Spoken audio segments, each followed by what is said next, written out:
This is one of the most disturbing and insane crime story. The strange nature of this story may sound untrue, but it's actually true. In every society, the dead occupy a sacred space. They cannot speak, cannot defend themselves, and cannot consent.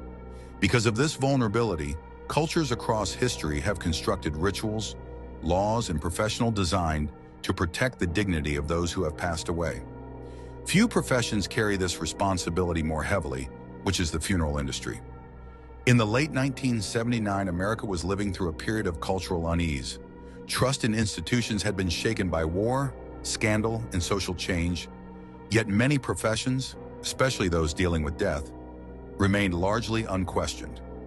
Funeral homes were places of quiet reverence, shielded from public scrutiny by traditions and taboo. It was within this hidden world that one of California's most disturbing and unusual criminal cases unfolded in 1979, involving a young female apprentice embalmer named Karen Greenlee. Her crime was not one of violence in the conventional sense. No life was taken, yet the case struck at something deeply unsettling: the violation of the dead, the breach of sacred trust, and the revelation that even the most solemn professions could harbor dark secrets. A young woman drawn to death by sexual pleasure. Karen Greenlee was in her early 20s when she began working at the Memorial Lawn Mortuary in Sacramento, California, as an apprentice embalmer. By outward appearances, she was very remarkable, quiet, intelligent, and serious about her work. Those who knew her professionally described her as competent and attentive, someone who showed an unusual fascination with mortuary science. For many, the funeral industry is a calling rooted in service and respect. For Greenlee, however, death held a more complex and troubling appeal. Embalming is a profession that requires technical precision and emotional detachment. Apprentices are trained to prepare bodies for burial or cremation, restore dignity to the deceased, and provide families with closure. It is work conducted largely behind closed doors, where practitioners operate on trust alone. Greenlee was granted that trust, but little did the Memorial Lawn Mortuary management or the deceased family know that Karen Greenlee will break that trust into a million pieces. In December 17, 1979, Karen Greenlee took a hearse belonging to the funeral home where she worked. Inside the vehicle was a recently deceased male body, entrusted to the care of the mortuary for preparation and burial. Without authorization, she drove the hearse away from the premises. Instead of taking the body to meet the family mourning and waiting at the cemetery to bury their dead loved one, she took him somewhere else, where she actually had intercourse with the dead man. This was not a misunderstanding or a clerical error. It was a deliberate act. At some point after leaving the funeral home, Greenlee engaged in behavior that would later form the basis of her criminal conviction. The act itself, while not described in explicit terms in court records, was classified legally as sexual intercourse with a corpse, an offense that fell under California law governing the abuse of a dead body. What made the case especially chilling was not only the act, but the calculated nature of it. The body was not anonymous. It belonged to a real person with a family mourning and waiting to bury him that day, but unaware that their loved one's remains had been stolen and violated by the very person they entrusted with. The disappearance of a hearse is not something that goes unnoticed for long. When funeral home staff realized the vehicle was missing, authorities were contacted. Police soon located the hearse and recovered the body. Evidence found during the investigation pointed directly to Greenlee. She did not attempt to flee the state or deny involvement when confronted. Instead, the case quickly shifted from a search operation to a criminal investigation into an act that many officers and prosecutors had never encountered before. Greenlee was arrested and charged. The charges included grand theft for stealing the hearse and abuse of a corpse. A crime that was rarely prosecuted, carried serious legal and moral weight. A crime that defied understanding. As details of the case emerged, public reaction was swift and intense. Newspapers struggled to report the story without sensationalism, yet the facts alone were enough to provoke horror. Necrophilia, sexual attraction or activity involving corpses, was and remains one of the most stigmatized and poorly understood paraphilias. Few cases ever reach court, and even fewer involve professionals entrusted with the care of the dead. Psychiatric experts was called to evaluate Greenlee. They described her as someone who had developed a fixation that blurred the boundary between professional exposure and personal compulsion. Working daily with bodies had not desensitized her in the expected way. Instead, it had deepened an obsession. Most importantly, there was no indication that Greenlee had harmed anyone while alive. Her actions were directed solely toward the deceased. Yet this distinction offered serious discomfort to the victim's family, also to the society that viewed the dead as deserving of inviolable respect. In court, the prosecution emphasized betrayal of trust. Funeral homes, they argued, occupy a unique moral space. Families surrender their loved ones at moments of profound vulnerability, believing that dignity and care will be preserved.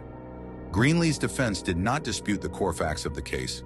Instead, it focused on her mental state, arguing that psychological disturbance played a significant role in her actions.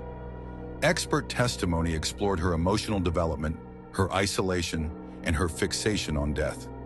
The courtroom atmosphere was tense. Jurors were forced to confront a crime that defied easy categorization. Neither violent nor victimless, neither impulsive nor entirely rational. Ultimately, Greenlee was convicted. The court recognized the seriousness of her actions, while also acknowledging the role of mental health issues in shaping her behavior. She didn't deny or flee, but rather she cooperated with the authority and confessed that she is addicted to necrophilia. And there was no law in 1979 that necrophilia was illegal then, but she pleaded guilty. Karen Greenlee received a sentence that reflected both punishment and treatment. She served 11 days jail term and was released in order to undergo psychiatric evaluation and therapy. But the drama didn't end there, because after her release, one of the victim's family sued Karen Greenlee and the funeral home for $1 million, but was later settled for $117,000. At some point, Karen Greenlee was granted an interview, and she said she didn't feel any remorse about what she did. She practically explained how she was able to make love to the dead man, and as a matter of fact, she said, freshly male dead bodies turns her on, so that's why she enjoyed having sex with dead men.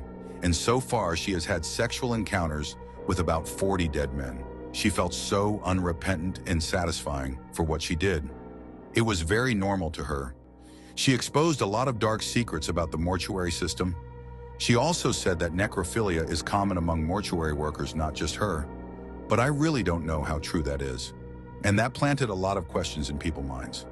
After her interview, she was stigmatized by many, and that made her change her identity and change location as well.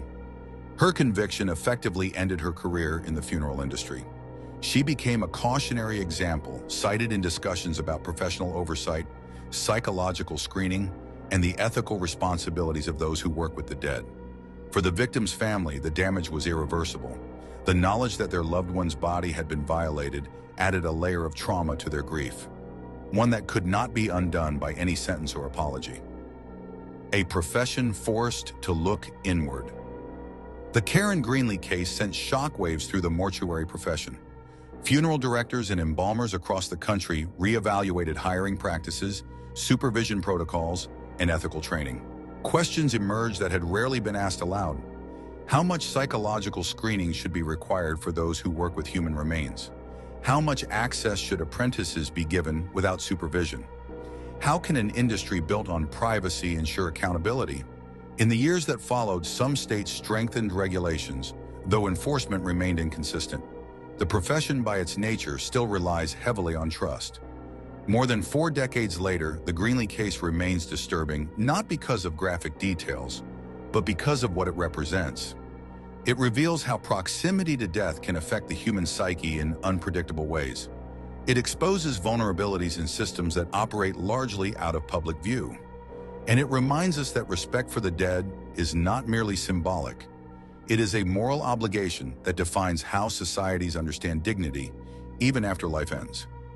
Karen Greenlee did not become a serial criminal or a public figure in the years that followed.